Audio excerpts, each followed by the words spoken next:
All right.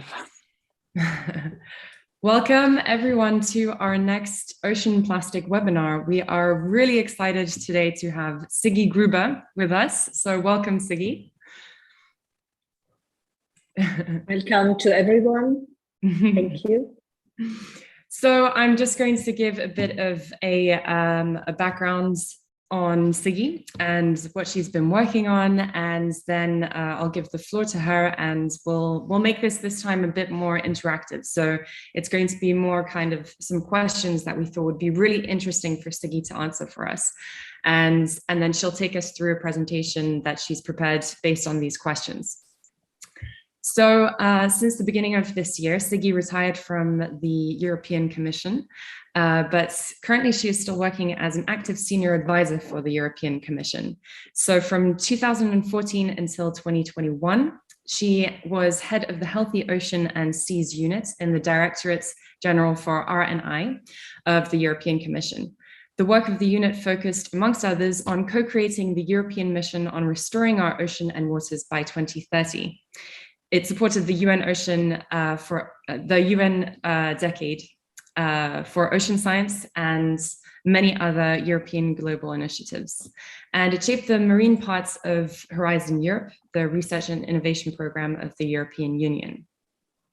Sigi Gruber started working for the European Commission in 1991 with different responsibilities in the area of education and training, researchers' careers, international cooperation, etc. Prior to joining the European Commission, she worked in the public and private sector in Italy and Germany. So yes, thank you so much again, Sigi, for joining us. For all of our audience members, you know that you can go onto Slido, so that's sli.do. And there you can place your questions. So once it asks for the hashtag, you just press key in OPW, that's for Ocean Plastic Webinars. And there you can place all your questions that will come directly through to me, and I can ask Sigi those questions. So, all right, let's get on to the presentation. So I'm going to share my screen, and Sigi, as you know, you can just let me know when the next slide is needed, or if you want to go back to your previous slide. So just to kick it off, I would like to ask our very first question, and I'm sure that the next few slides will answer this question. So we really want to know, what are the European missions, and in particular, the one that's focusing on restoring our ocean and waters by 2030. So take it away, Sigi. Thank you very much, Delphine, and hello to everyone. And I am delighted, actually, to have been invited today to share some of these thoughts and the insights of what has been developed in the European Commission with stakeholders and with experts. So first of all, thank you for the bio.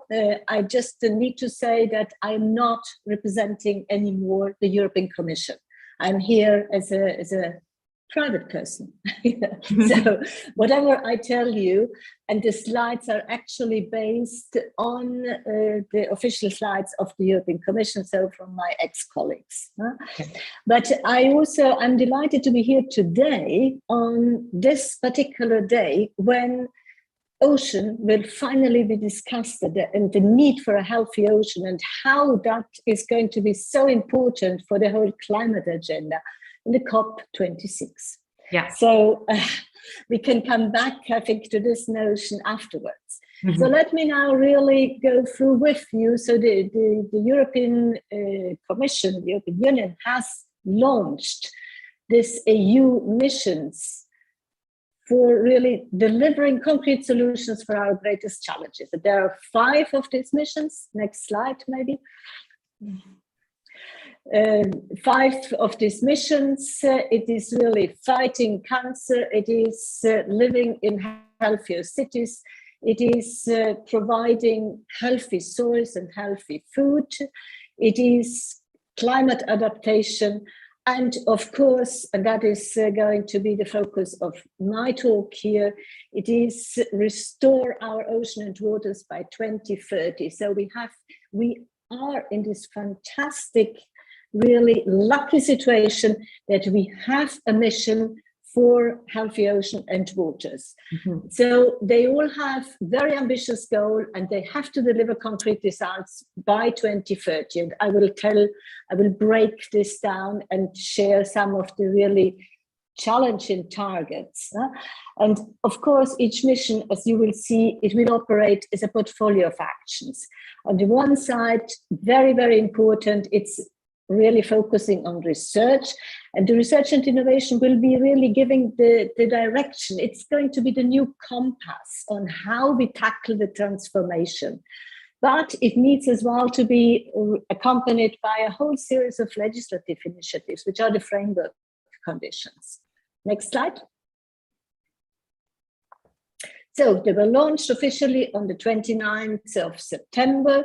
And I will also share with you all the websites where you can find the necessary background information. Each mission now has an implementation plan with a specific time frame, with the targets, and of course, very important, a budget attached to it. And that is really the great thing, because these missions are the novelty of Horizon Europe, the research and innovation program, which now is running from 21 until 27.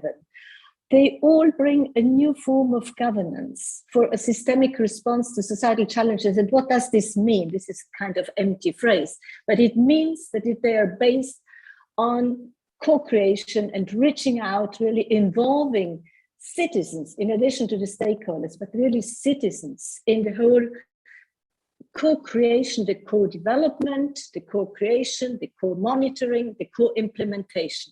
I think this is really the novelty. This will not be without challenges. We will see later. Next slide, please.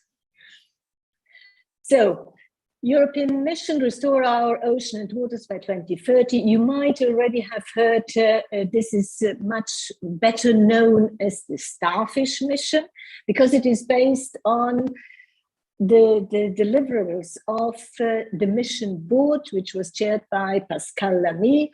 And they recommended really a systemic path by taking a holistic approach, by connecting the whole hydrosphere, the water cycle as a whole.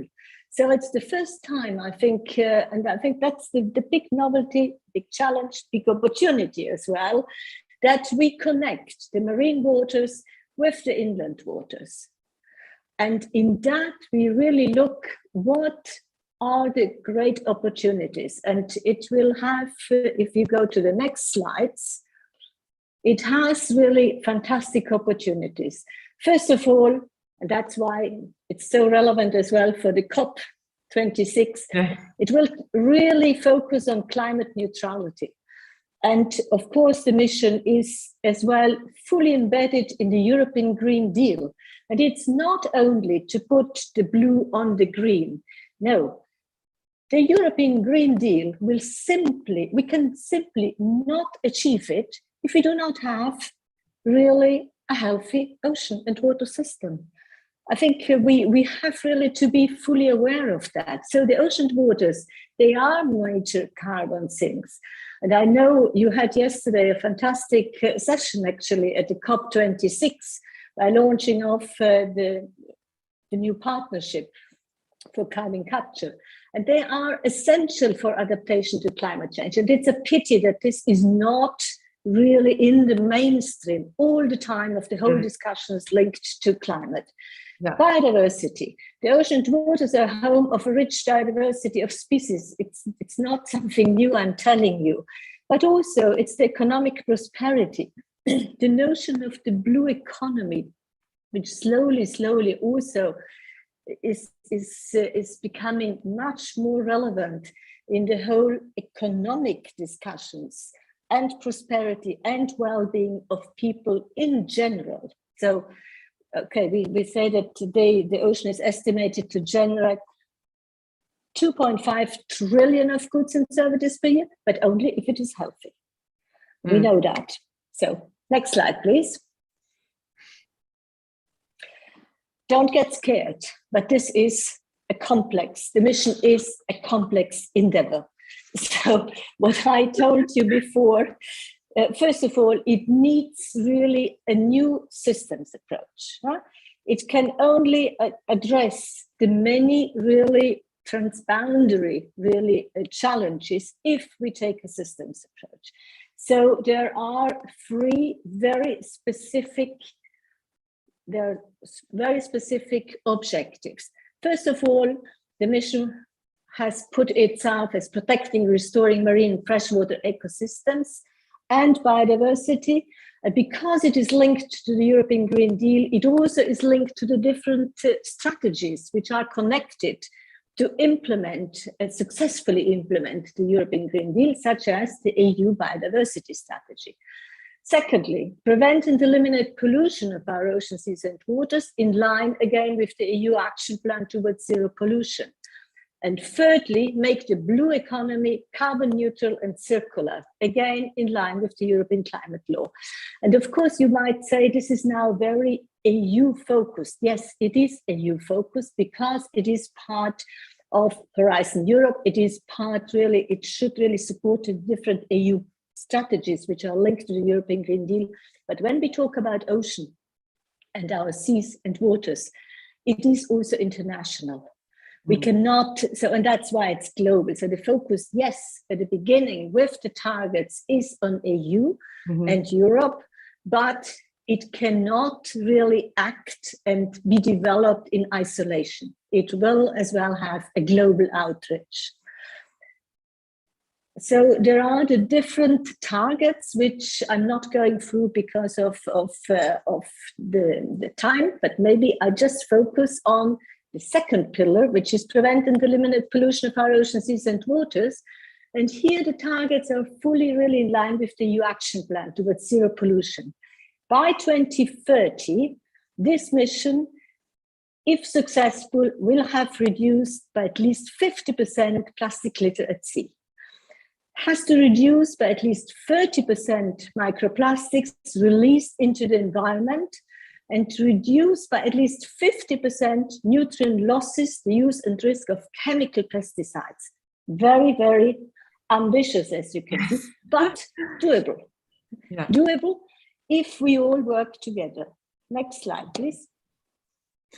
So yeah, I guess this is where I can maybe jump in, and yeah, it does sound like very ambitious targets, and you know, a lot of us are obviously that are in the audience and that are linked to the ocean plastic webinars are obviously really interested in the second target that you went through, and that I'm sure you're going to focus on a little bit more now. But so, you know, what is actually what's in the plans for the implementation phase of these targets? How do they foresee that, you know, these targets can be reached? Yeah, thank you, Delphine. Yes, let me share this with you. It's the so-called mission intervention logic, and I mentioned briefly before there is an implementation plan, which also, of course, can be consulted. That implementation plan has been developed within the European Commission, but also based on the report which the mission board delivered. And when I say within the European Commission, I think the novelty here is that also it has been a collective exercise between many different services of the European Commission. So for this is also a great new way of working together, because of the complexity as well. So this implementation plan is a little bit the framework, the reference document, a little bit the Bible as well, on how this will be rolled out. And while it is still at a high level, but it will guide the implementation. So the mission objective is the overall objective. Then it has the specific objectives and targets. And of course, because we really talk here about a new way of conducting research and innovation, it has the cross-cutting enablers. It is linked as well to the whole digital agenda of the European Commission, and it will focus on a digital ocean and water knowledge system with the digital twin ocean right at his center. And why? Because monitoring, data gathering, making it available for different services, but also for the grand public, for the public, for the citizens, will be so important. And that is why it's also going to be based on public mobilization and wide engagement of citizens, including young people. And I will come to that as well. And what are the outputs? Now, first of all, the research and innovation, it will focus on demonstrating, de-risking. There will be quite a lot of money injection into this whole mission. So you might be interested in knowing more about that. When are the calls coming out? I will tell you at the end. So there will be really, the focus will be on developing, demonstrating the technological, the social, the business and governance innovation. The focus will really be on innovation, de-risking it and deploying it, scaling it up, trying to test it in one site, in one mission site, which we call now lighthouses. And those are the place-based, really locally driven testing sites, where a whole ecosystem of different actors need to work together. Otherwise, it's not going to work. So these mission lighthouses are really becoming the places, the spaces for transformation. And they can really be the test sites to see, are those solutions the right solutions for the citizens? And that's why the citizens need as well to be involved. And of course, in order to have a broader joint ownership and an uptake, what is planned now is that these mission lighthouses will be accompanied by political charters, which have to be signed up. It's a kind of commitment. And those are now in the making by the colleagues. But the place-based solutions, tested and scalable then, to be deployed in other sites. So while the initial focus is going to be for the Mediterranean on pollution, on plastic first, and all forms of pollution afterwards. The Danube River Basin is mainly on really biodiversity. The Atlantic and the Arctic Basin is also looking, what are the marine protected areas? What are the impacts of climate change on sea level rise? How can this be dealt with, particularly through nature-based solutions? The North and the Baltic Sea will look at decarbonizing. So we know that a lot of wind installations for renewable energy already exist. So this is the initial focus of the different lighthouses. But because the mission is systemic, so what is going to happen in the Mediterranean needs, of course, in a second phase, when it is upscalable, be tested and exported into the other sea basins. So that everything will really have this, will be based on this interconnected, systemic, holistic approach. Easy to say, complex to do, but as I said, it's going to be doable. Next slide, please. And just to jump in, so this kind of development phase or this planning phase, how long is this? What is the time frame for it? Yeah, so the mission lighthouses, they're going to be kicked off now, and they have been kicked off, but of course, as I said before, they need to be backed up by new calls for proposals. So the first work program for this mission lighthouses is in the making. If everything goes according to plan, the calls should be published just before Christmas as a Christmas present. With a deadline, which is probably around April. So that's really where everyone needs really to watch out. And there will be, of course, from now on, over the next years, until, first of all, as long as the framework program lasts until 27, every year there will be new calls backing up this whole endeavor. Mm-hmm. So there's as well enough money available. And what is important here is that money is not only coming from the framework program, Horizon Europe. Money is also coming from other sources of EU-funded funding streams, from the European Maritime Fisheries and Aquaculture Fund, from the LIFE program, from the regional funds, from the funds which are managed by DG NEAR for the neighborhood, for example. Mm-hmm. In addition, of course, the national money needs to come in, because this is not something which should only happen with EU money. National money, but also money from Invest EU, from the banks. If there are a lot of discussions going on with the European Investment Bank, with philanthropy.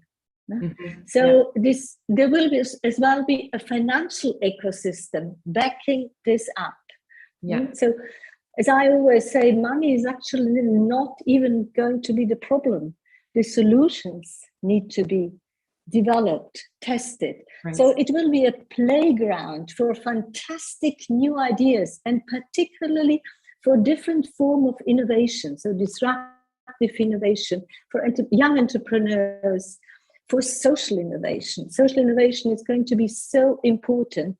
And that's why young people as well are going to become such an important, really added value. And what the idea is also to launch a European, what already exists, the European Solidarity Corps program exists already.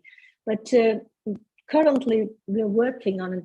I say we because I have been part of that, to develop a European Climate Solidarity Corps, which allows young people to work on these mission sites and to really carry out their voluntary activities, which are contributing directly to achieve the very important and challenging objectives of the mission.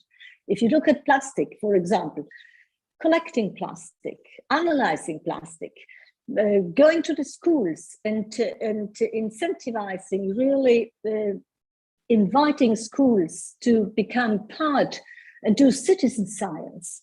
Mm. So all those activities are also going to be included and be funded as part of the mission. Yeah. Next slide. Yeah. So that's where the Mediterranean, as I said, will be our playground for the plastic to begin with. And why? Because, first of all, as you better know than I do, I have a slide on that as well, but you have already had François Galgani, who has illustrated how polluted the Mediterranean, unfortunately, is, how beautiful and how polluted. So urgent action is really needed. A lot of things are already going on, but all those different activities need to be connected. There is really, they very often go on all in parallel. So the connectivity will happen, hopefully, through this lighthouse. And you see again the targets. How will this going to happen? Next slide. And Sigi, I just got a question through the audience, and I don't know if you want to answer it now or maybe later on when you talk about funds. So it's really specifically a question about the funding. So would you rather kind of answer it at the end when you go through that? As you wish. Right. Well, so I'll ask you the question and you can decide. So it says, good to see that funds will come from many different origins. Will there be one single point of access to these funds through one single repeating call? No. No. Why? Because, but first of all, there is, for the EU funds, you have a single entry point. So that's what is called the participants portal. And I don't know if anyone would like me then to send additional information which you can share, Delphine. That's fine for me. I can make some screenshots to explain as well how to navigate the participant portal. But participant portal is actually user-friendly, and with keywords you can. There's going to be a call now specifically focusing on plastic in what is called the work program I mentioned, which will be made public hopefully before Christmas. Mm-hmm. It's because this time round it will focus really on plastics, but in future all kind of other pollution sources need as well to be tackled. Yeah. So it's in the cluster 6 of Horizon Europe, we just had as well a dedicated call for plastic. So there are many projects which are ongoing, and I have actually put some on another slide which I can share with you. Okay. So not only for plastic, but it's not only going to be for Horizon Europe. As I said, there will as well be opportunities with the LIFE program, which are bottom-up. And in Horizon Europe, you also have the European Research Council, which is bottom-up, the European Innovation Council, which is bottom-up, the Marie Sklodowska-Curie actions, which is also bottom-up. So if you have brilliant ideas, don't feel restrained. Just put it forward, because if the idea is brilliant, you have a high really chance to get funded. Yeah, that's a really good point. I think people don't realize that they just have to wait until the calls. You know, there are different ways to actually get these funds, and with different deadlines. So that is why it is very important that you go regularly on the participants portal and check out the deadlines. Yeah. Okay, should I go on to the next slide? Yeah. Okay. So this is a lot of text, but this is how we are going to really implement the Mediterranean Lighthouse.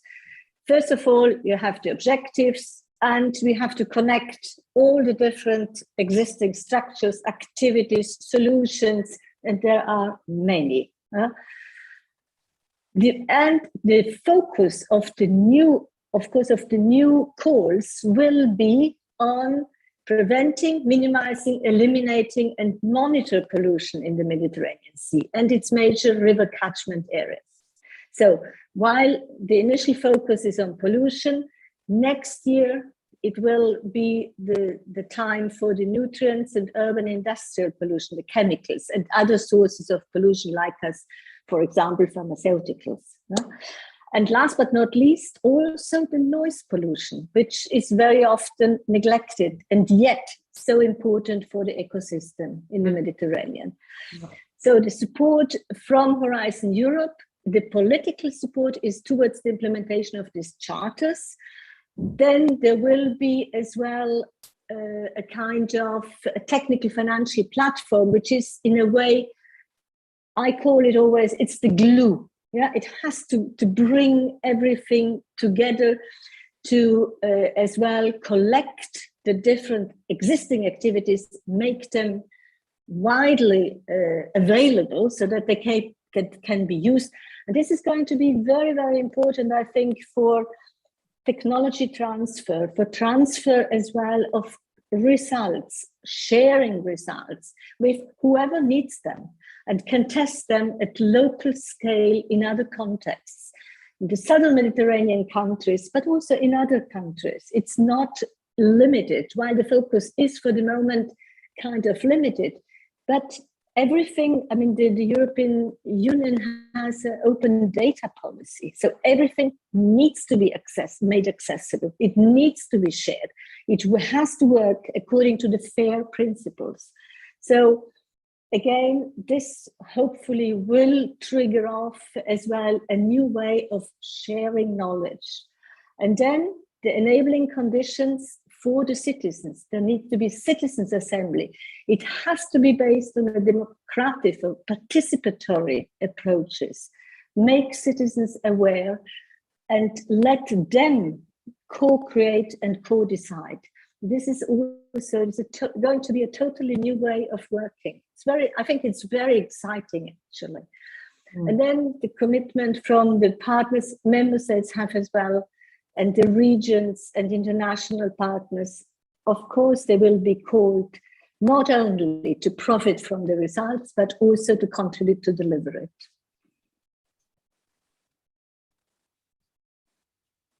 So this is a little bit the next steps. I already outlined that. The pilot phase with this focus on the first 4 lighthouses will last until 2025. And after that, it will be replicated, scaled up for all the basins, hopefully. What I did not mention here is that there will be as well the Blue Parks development. So in the Blue Park is really a lot of talks now are taking place in COP26 about reforesting. So the Blue Park is also reforesting. It's looking at the wetlands. It's really restoring the ecosystems who can then play a major part for the whole climate agenda. And that will as well be launched now with a dedicated action, which will be published when the calls come out. Mm-hmm. And I see here you have a bunch of links. So this is, I think what we can do is we can copy paste these to either an email and send these out to everyone that's watching, and or else, yeah, you can look for these, Google them yourselves if you're interested in more information. Yeah, I don't know if you want to focus on any of them, Sigi, in particular. No, just look it up, navigate. But what is not here is the participants portal, which is for Horizon Europe and the other funding streams of the European Union. That link is missing. Yeah, we can actually put these up on Slido right now. So everyone who is logged on, so on the sli.do and hashtag OPW, you can look now and we'll copy paste these onto Slido so that you don't have to look for them yourselves. And I just want to remind everyone that, you know, this format that we're doing is slightly different. So you can really just ask your questions as you have them. And I will then stop Sigi while, you know, she's between 2 slides and ask the questions for her. So there isn't really a formal Q&A session at the end. And talking about that, Sigi, before we go on, there is one question from Matthias Egger. So I will ask that one, and you can decide if you want to answer it now or later on, if it fits in later. So the question is, with regards to 50% less plastic at sea, is this referring to active cleanup of the legacy plastic pollution already in the marine environment, or to plastic emissions? Good question. It's a very good question. What do you mean by plastic emissions? When you go into the whole value chain? So this probably means the amount of plastic that actually is going to the rivers, for example, or that ends up in the ocean. Or is it the plastic that's actually in the ocean currently or in the rivers, and that it's going to be, you know, 50% will be removed? I think the target, when it was set, was really based on preventing, minimizing, eliminating, remediating, monitoring, and control. So it is a high level target. Mm-hmm. I think the plastic which is now in the sea, we cannot take out 50%. Yeah. I think we have to, unfortunately, forget it. But what we can do is to prevent that it goes in. And we can minimize by partly collecting it, partly. I mean, there are some interesting technologies, some interesting innovation is going on. But what is very important is really the prevention and the minimizing and eliminate that it goes in. That you stop it at the river mouths, for example. Yeah, or even from entering the rivers. Yes. Okay, right. So at this stage, we have another question for you, Sigi. So the question is really about what's pressing or urgent open questions you think there are regarding the policies linked to ocean plastic, and what kind of opportunities this provides to ocean plastic scientists, such as the ones that are watching today. So I know that this has kind of been condensed into a few questions by you. So I will let you take this, take you through some of the next slides. Yeah, well, thank you for the question, because that's the question I think which is quite recurrent, and also I wanted just to share some of a summary really of discussions that lately we had in the Mediterranean with a lot of different stakeholders. Mm-hmm. So maybe you put on the next slide, because well, first of all, why the Mediterranean? And the Mediterranean is unfortunately so polluted.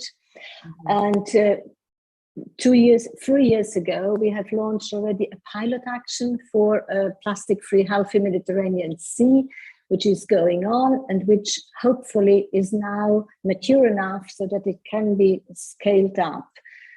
And it is in that context that we have constantly these discussions with the stakeholders. Next slide.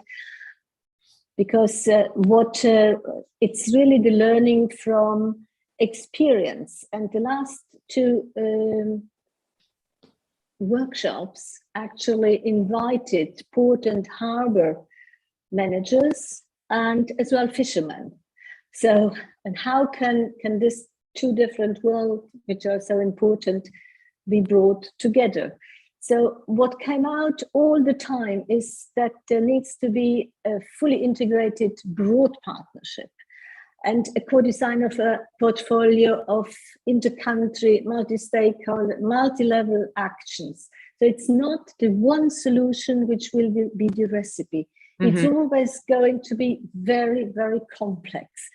And it needs to be tested all the time at local level. And then it should be replicated. But for that, it needs to be shared. Next slide, please. So it was, there isn't always a cooperation with the fisheries sector.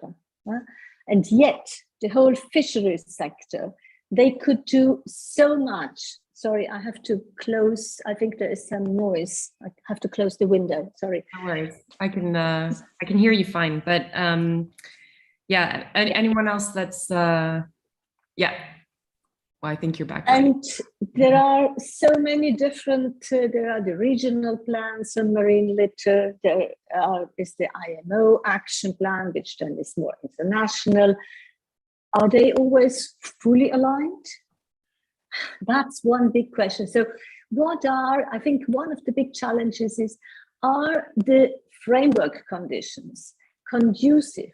Really, are they adapted as well to let the different research results and innovation flourish? I think that's something I wanted to share with you, because that, as I learned, is not the case. Next slide. So what needs to be done, of course, is this whole alignment of the strategies and the different programs, because funding otherwise might stop. And sometimes it does stop, so it cannot be really continued.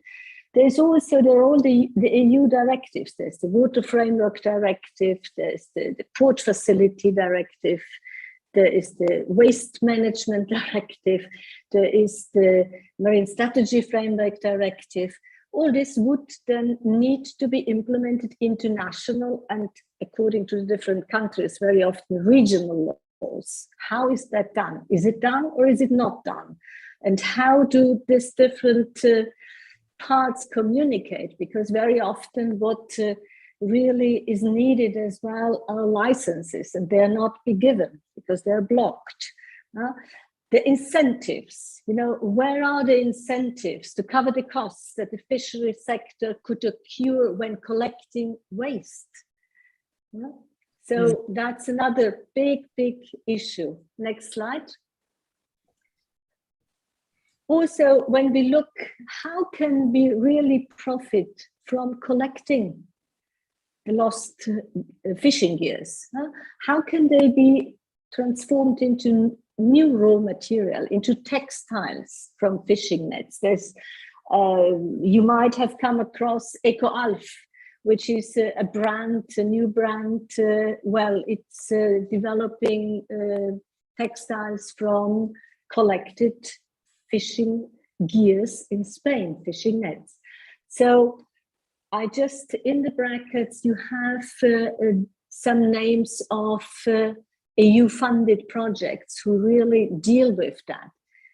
But, next slide. That is, I think, where the whole framework conditions are not yet sorted out. There is an uncertainty about the legal status of marine litter because what type of waste classification is there?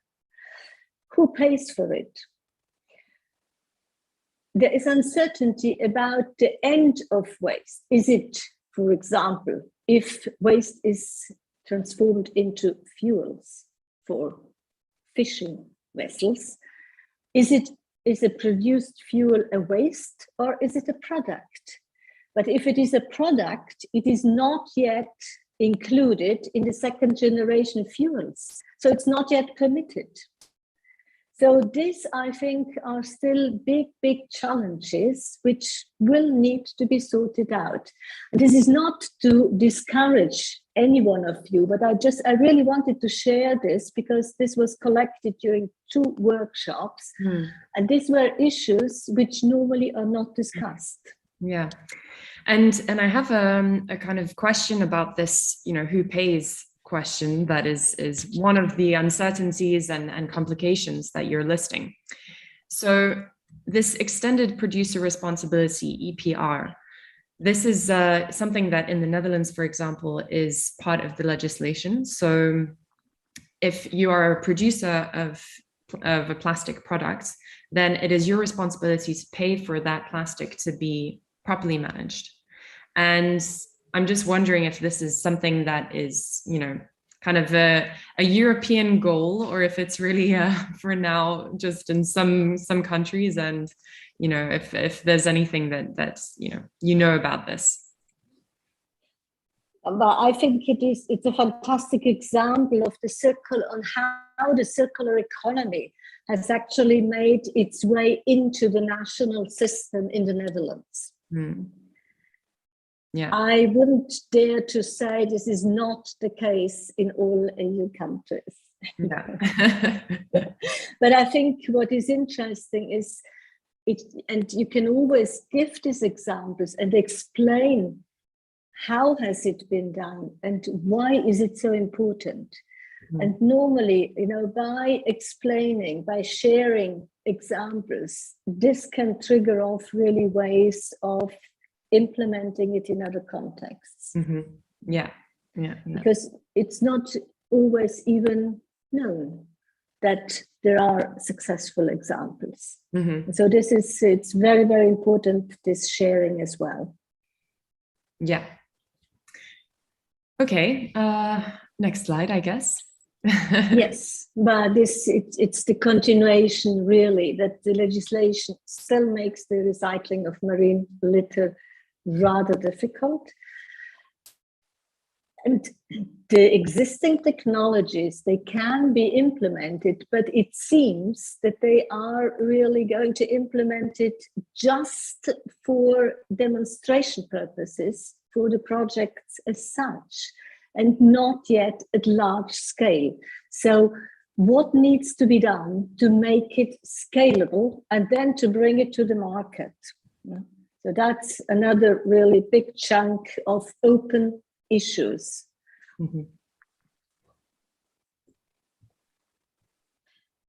And I start here with the last one. But first of all, stimulate public engagement responsibility. This is what you mentioned already, Delphine. This is very important. And the last one is equally important. There needs to be a much broader public understanding. But in order to have a public understanding, there needs also to be an education program, for the whole waste management, for eliminating, remediating, minimizing, let alone the preventing. For preventing, I think this is the highest level and probably the most important thing, where educational programs need to be at all levels, also for adults, not only in schools or formal and informal settings. And of course, there needs then to be the whole storytelling. Why? So the public opinion making, as we have learned from the Blue Planet film in the UK. I think we all know how powerful that story was. This needs to be kept up and repeated all the time and all the time. But the competence development for actually being able to manage and to contribute actively to the waste management, to the development of the whole value chain, that's where the competence development and where new curricula are really going to be needed. And new courses in universities. Yeah, for sure. And here I see something that could interest interest people to see the actual projects that have gone through, for the Horizon 2020. These are still, these are just 4. There are many, many more, but Go Jelly and Claim, they're almost finished. Maelstrom and Inno Plastics have just started last year. But I invite you really to look at those projects because they give very, very interesting insights and they might trigger off new ideas. And if you're interested, get in touch as well with the coordinators.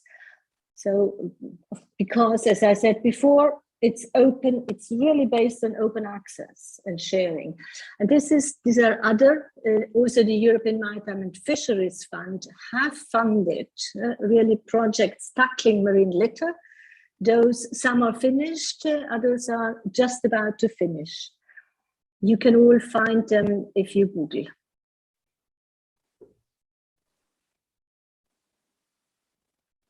This is a new chunk. Do you want me to talk about this? Well, we do have a couple of questions that have come through. So I know that here you just have a few more examples of reports that people can look through and some more links. So I wonder if we can't, anyone who is interested can either get in contact with you and ask for the slides or get in contact with us. So, but I think maybe it would be, it would be interesting to tackle these questions that have come through. And please do keep sending your questions through on Slido. So the first question is a follow-up question from Matthias Egger, and he's asking about the beach cleanups. So, this was the question about this 50% plastic removal or, reducing the emissions. And so what about the beach cleanups, for example, that removes the plastic that is already out there? Is this, I guess this is our beach cleanups or other cleanup strategies part of the mission? Absolutely. It's that's where you really get, I think there you hit, you can tick several boxes. First of all, it is really behavioral change. You make people aware that there is a problem because their beaches are full of plastic. You engage them because they are becoming part of a solution by cleaning it up. And then if you allow them as well to show them how the plastic will be recycled and reused, particularly young people, then they are also becoming more aware on how important these processes are and what can be done through science. So you might even trigger off interest in science and technology as well. And fourthly, of course, it is part of your community work. It's the participatory engagement of communities. Mhm. So Yeah. yes, absolutely. And then if, like in Italy, if they get the blue flag for their activities, they're very proud when they see the blue flag and it's a clean beach. Yeah. And I can tell you where I'm still now, I'm talking to you from Liguria.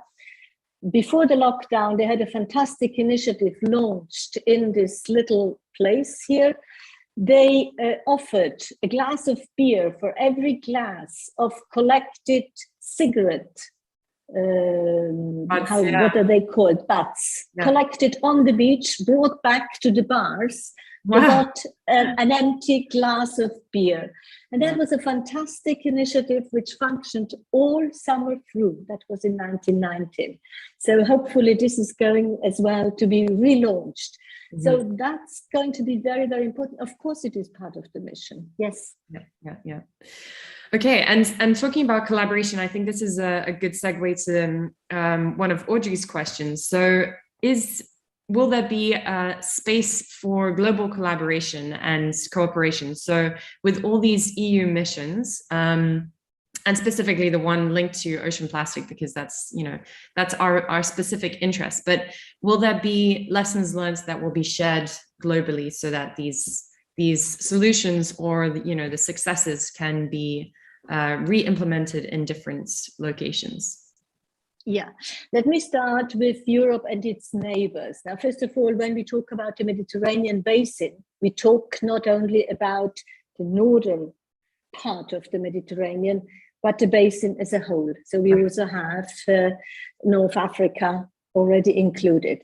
But then we have as well our neighbors in the Black Sea, which are as well interconnected with the Mediterranean, which already signaled their interest as well of being part. And we also, as you might know, there's a whole vibrant cooperation going on in the Atlantic Ocean through the All Atlantic Ocean Research Alliance. And on and off, there were already a lot of discussions on how really now to tackle plastic in the Atlantic Ocean. And there is as well, let's not forget the G7 initiative for the Plastic Charter. There is as well the Commonwealth initiative for plastic. The G20 is also talking about plastic. And the most important thing is, if we do not have a healthy ocean, we will not have fishes, we will not have food. It will have an impact. It has an impact on the food chain, has an impact on climate. It has an impact on how communities can actually take advantage of a healthy ocean from whom they depend. So it is, again, this really interconnected system approach, which we should not forget. And yes, it will be as well globally outrolled at a certain, hopefully. Yeah. And also Horizon Europe, that's another important issue, is open to participation from all countries. They are not necessarily, so developing countries are not paid.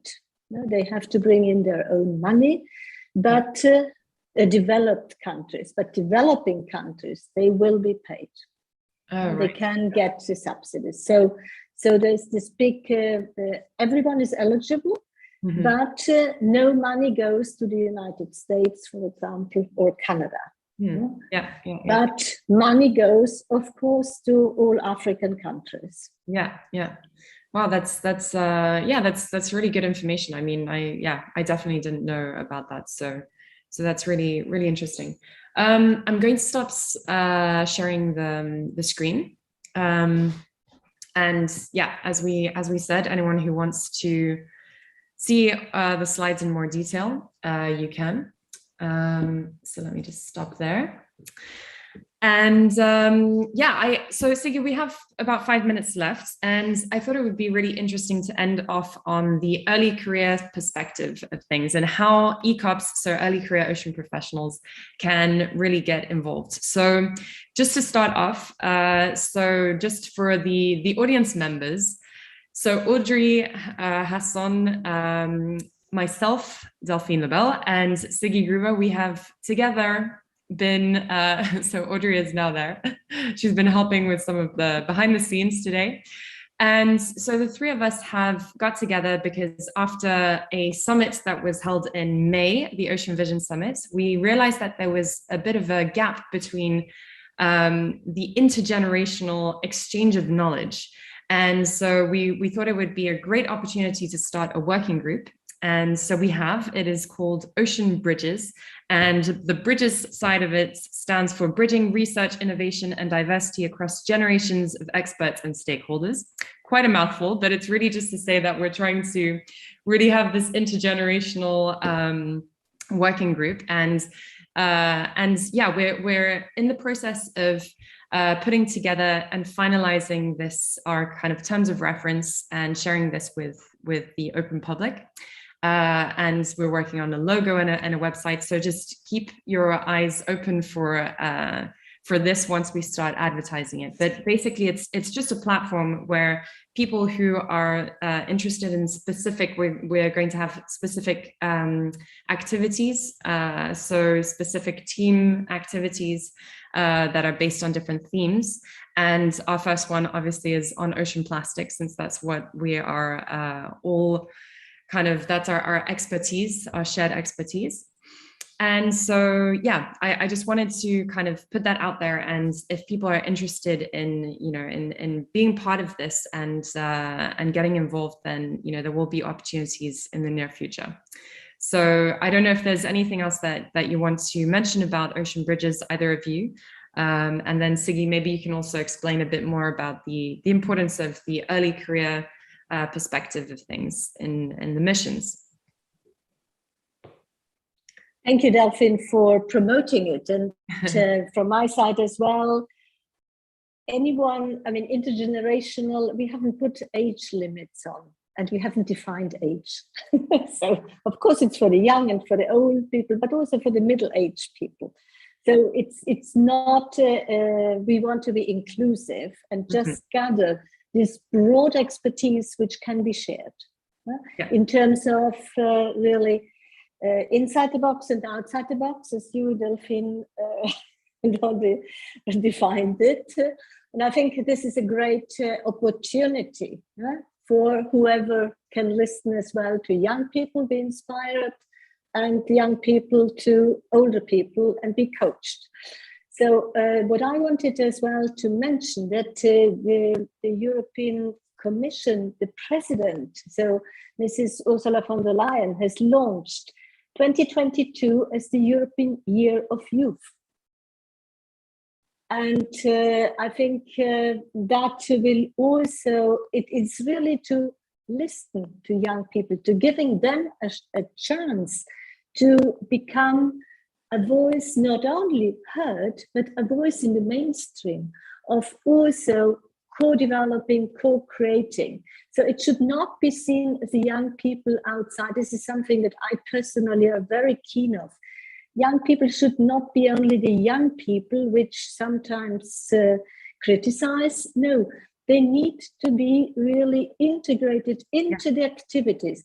And this is something that at least with the so-called youth ambassadors that were launched in the All Atlantic, also in the Mediterranean, in the Black Sea.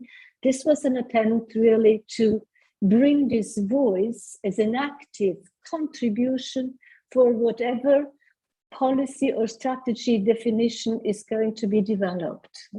I think this is something to be continued. So in the mission, as I said, young people will have their place. They need to, but they need as well to be actively engaged, and not only raise their concerns. They should bring in their solutions. I think that's the bridge to be built, very important. There will be the climate voluntary service activities, as I mentioned as well, which I think is a great opportunity. There will be focus more and more as well on the educational and curricular development part, and really to bring that into the mainstream of the transdisciplinarity, which is also really embedded as a principle in the new mission. Mm-hmm. Yeah. Yeah. Audrey, is there anything else that you want to mention about ocean bridges or any other comments? No, I think I just want to thank Sigi for stating this and having created this group with Delphine and I, because I think it's a fabulous group, and I think we're starting with ocean plastic, but we'll move forward to different topics. And I'm really excited, in the frame of what's happening right now. Of course, there's the EU missions, but there is also the UN Decade for Ocean Sciences, and together with, as you said, the Ocean Visions program and the GeoBlue Planet that I coordinate for the European Commission. All together, I think we'll make some great work and some great step forward. I'm really looking forward to it. Yeah. For sure. Okay, well, I think our time is up. So I would just like to really thank you, Sigi, for this incredible overview of the EU mission and, the link between the science and the policy. I think that, as a researcher, you're sometimes, if you're not, really within this world, it can feel quite detached and separate from your day to day. So I think it's really interesting for our audience, and definitely for me to really see this laid out and get a really great overview like this. So yeah, thank you very much again, and I hope that all of our listeners have enjoyed it, and stay tuned for next month. We'll send out an email for the specific day and the speaker. So thank you very much. Thank you very much. And if there are questions, let me know. If I can, I'm happy to answer. Bye-bye. Bye.